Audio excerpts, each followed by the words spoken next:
This morning, I'm really excited because we are actually starting a brand new message series that we're going to be in for the next several weeks as we lead through this holiday season. And the title of the message series this morning, as we dive into the scripture, is titled this: Ordinary Faithfulness, a Commitment to Obscurity Within the Cultural Currency of Celebrity.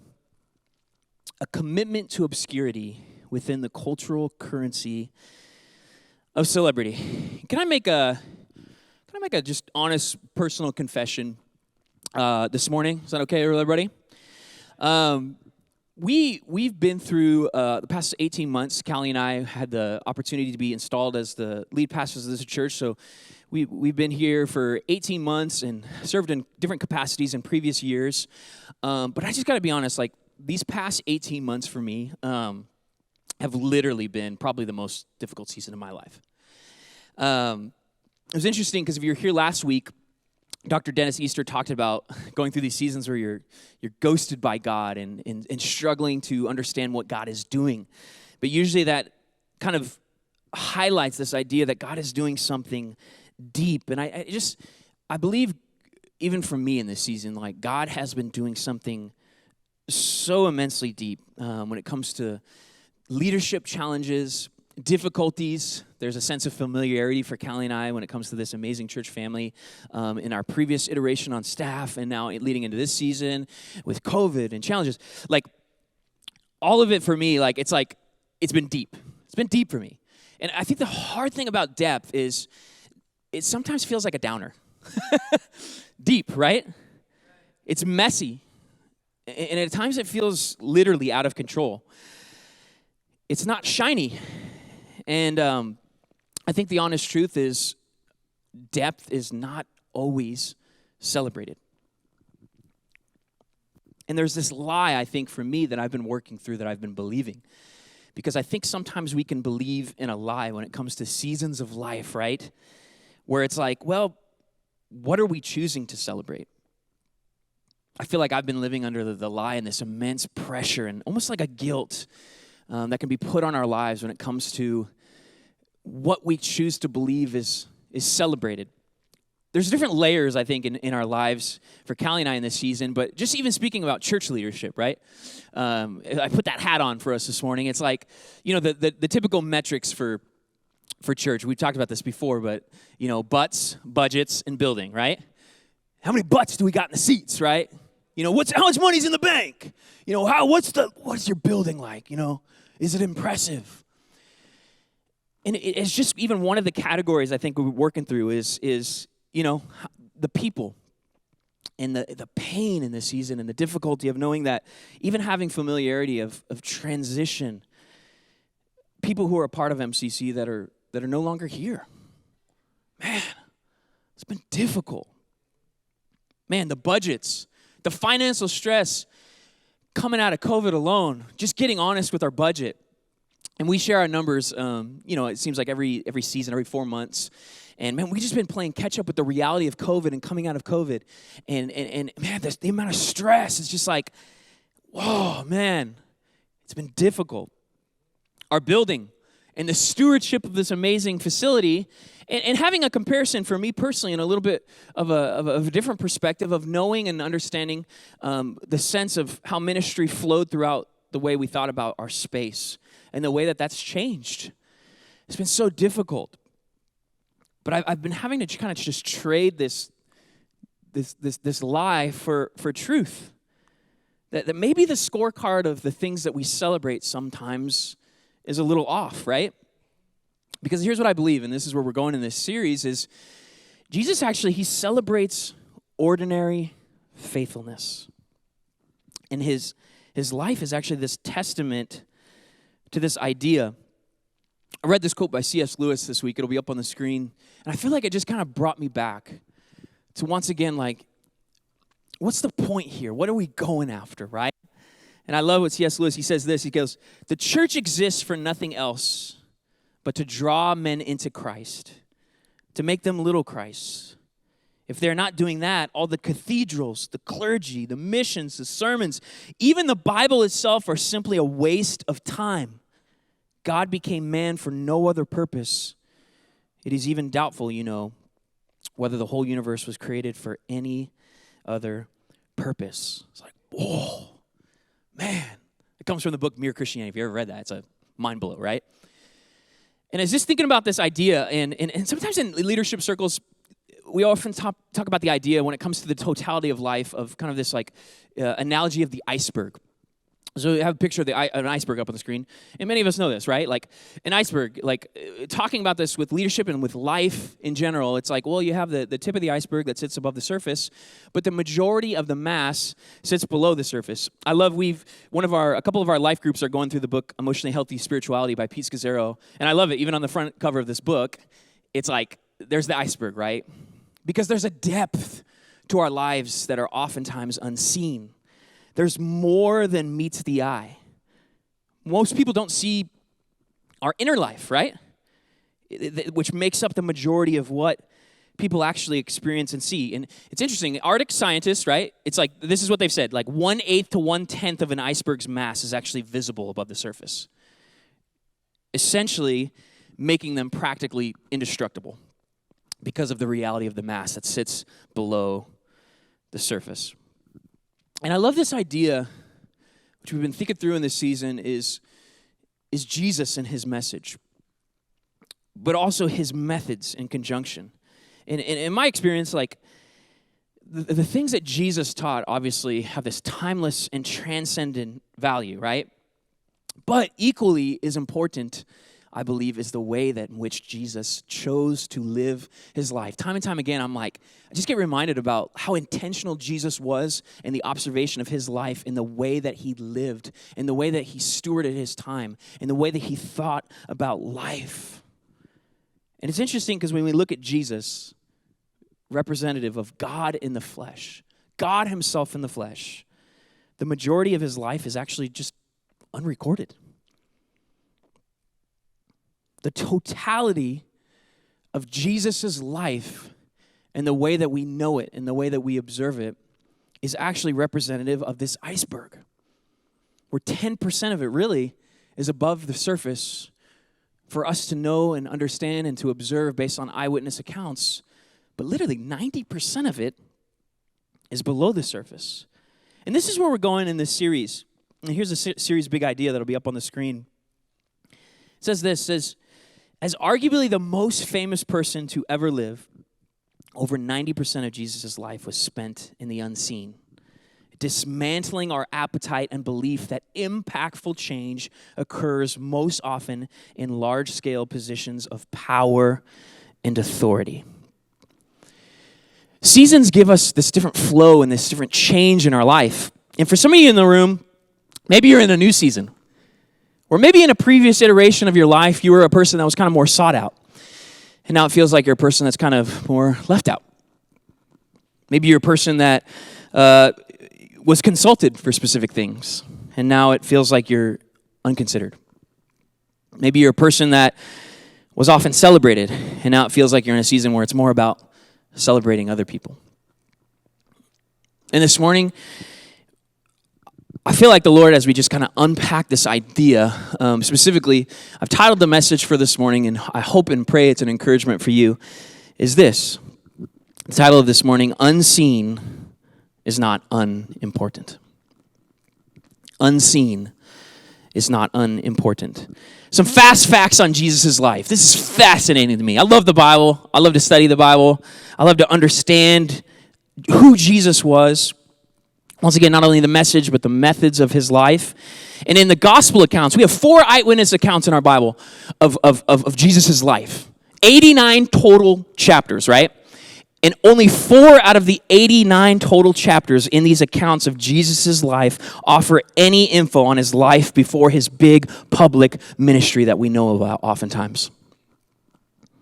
In fact, the Gospel of Mark and the Gospel of John, they just completely skip the pre-public ministry time altogether.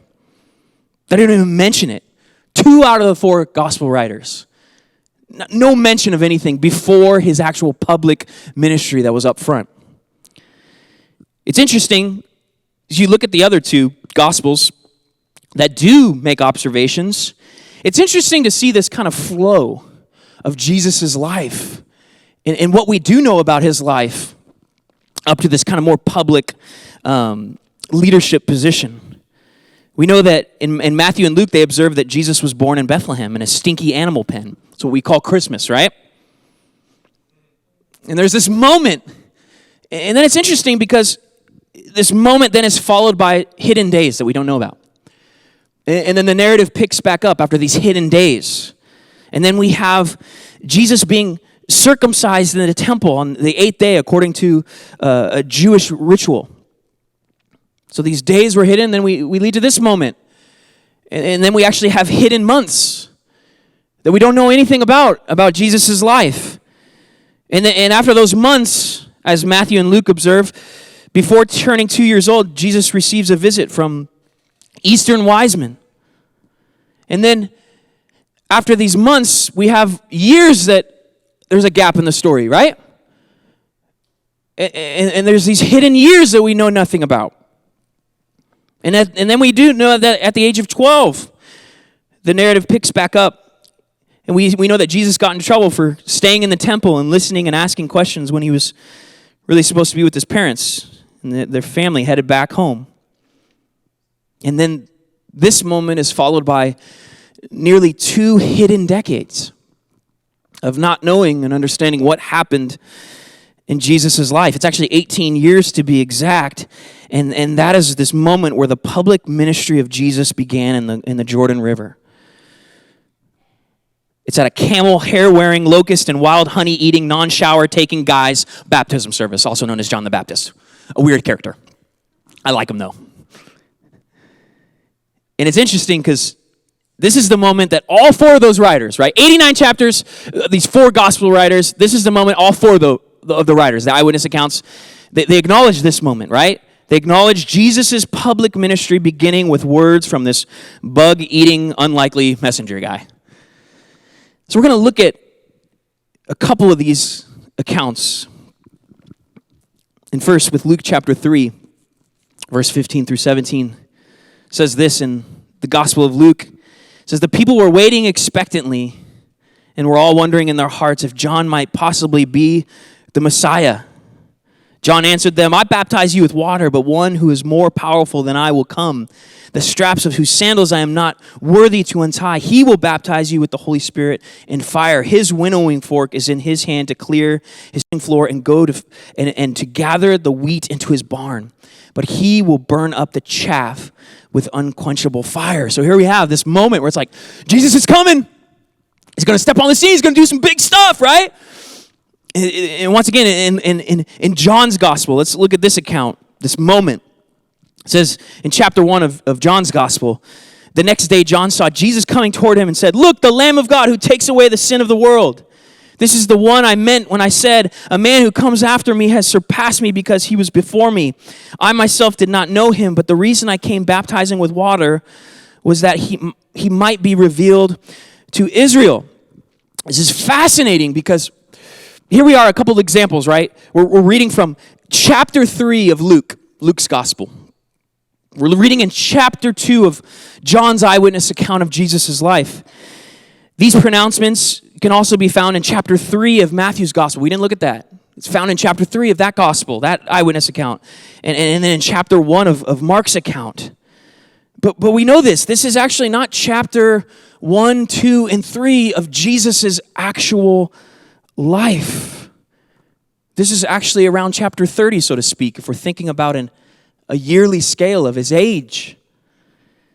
If we equate years to the reality of where this narrative begins to make observations about Jesus' life. See, only approximately 3 years of Jesus' life is not hidden. 3 out of 30. This iceberg life where we know only about what sits above the surface, but below is the totality of something massive. And you know, we oftentimes, like, if you've been in church for a while, you'll meet a spiritual person who's like, man, I want to live like Jesus lived, right? You get eager beaver guy, right? And I can almost guarantee when somebody says that, they never mean, I want 90% of my life to live in absolute obscurity, right? It's like, that's not what people mean when they say that. But it's also interesting because it also never means like I want to spend an extended amount of time in the wilderness being tempted by the devil who wants to destroy my life, which Jesus actually did live through. I want to be like Jesus. It typically never means I want to be brutally beaten, suffer excruciating pain on a wooden cross, and be murdered by mockers, right? So we kind of just pick and choose like the parts of Jesus' life that we want to be like or chase after. But typically what this means is like I want the character and the authority of Jesus. When I say I want to live like Jesus, that's typically what we mean. These good things about Jesus and this upfront and the reality of his life and what that speaks to us. But the irony of this and the truth of this is you can't separate that 10% that oftentimes we see and we want without the 90%. You can't compartmentalize the seen from the unseen. You can't create a montage of highlights without record of all of the film. You can't separate Jesus' character and authority from this life where 90% of his life was made up of obscurity. We don't even know. It's not even observed for us. We're coming up on, it's the holiday season. Here we go. We got the fall. You got Halloween, you got Thanksgiving, and then Christmas. The granddaddy of them all, right? When we actually think about Christmas and the events of Christmas, anyone else find it troubling that literally God enters the world and then he goes on a 30-year break? Like, I don't know, when I think about that and I begin to process that, in my perspective, it becomes kind of troubling, right? Angelic hosts and celebration. All of these things that we in our liturgy and we observe and we sing songs. Once again, like you go to a department store, you're shopping, like there's songs over the speakers proclaiming like this massive event that happened in human history of Jesus' birth. And then it's literally followed by that massive event. It's like silence and hiddenness. For me, I'm like, okay, God, is this your strategy? I feel like it's like God holding this like MVP ceremony for his son. Like, here it is, this big moment. And it's like, hey, you're going to sit on the bench now for the next 30 years. Right? Like, from my perspective, I'm going, wait a second, what happened? There's this massive moment, and then we don't know anything more. And it's interesting because we have a bias in our culture of importance. What throughout this series we're going to refer to as this culture of celebrity. And there's this bias for us that when it comes to hidden things, it's not very high on the totem pole in terms of how we view things that are important. In our culture, if there's things that are hidden, it usually means one of two things, right? One is you hide things because they're things that we are not proud of. The other piece of this is things are oftentimes hidden in the background because we don't believe it to be of any value or importance. So for us as like American readers, reading the Bible so easily, our bias is going to be like, all right, there's a gap in Jesus' life. Okay, too bad. Must not matter, right? Moving on. Moving on to the more important things that the biblical writers actually told us about. See, we have this bias in our perspective that says, okay, well, moving on. Let's get to the more important stuff. But how many of you guys know this is so out of touch with reality? Like, think about the process of human conception for a second. 9 months, dark warmth of the womb, God knitting every detail of who we are. He's knitting that together. Unseen, yep. Unimportant, absolutely not. Thinking of the growth of any plant, the darkness of the small seed, right? In the soil. It's interesting to me that a plant's birth begins with its burial. Unseen, yes. Unimportant, man, no way. Maybe unapplauded, but not unproductive. It's interesting because like, even for some of the phrases we use, like there's a reason why we make the reference of like 15 minutes of fame. Because on the scale of life, how small does 15 minutes really seem? It's a contrast from the totality of minutes that make up our entire life. We can so much times put currency on the potential of that 15-minute scale when there's this whole other collection of moments, minutes, hours, days, and years that make up the totality of our lives and allows us to simply be people that are faithful. I love the scale of time because oftentimes it reminds us it's the great equalizer when it comes to life. And it's this massive contrast even to the scale of eternity that Jesus oftentimes talks about. It's interesting because I love it because with this perspective of ordinary faithfulness, there can be a reset today. There's opportunity for us today. There's a reset at our hands. It's interesting because decisions we make today actually oftentimes foreshadow tomorrow's challenges. But it also is this interesting reflection of like the decisions that we made before, yesterday's choices.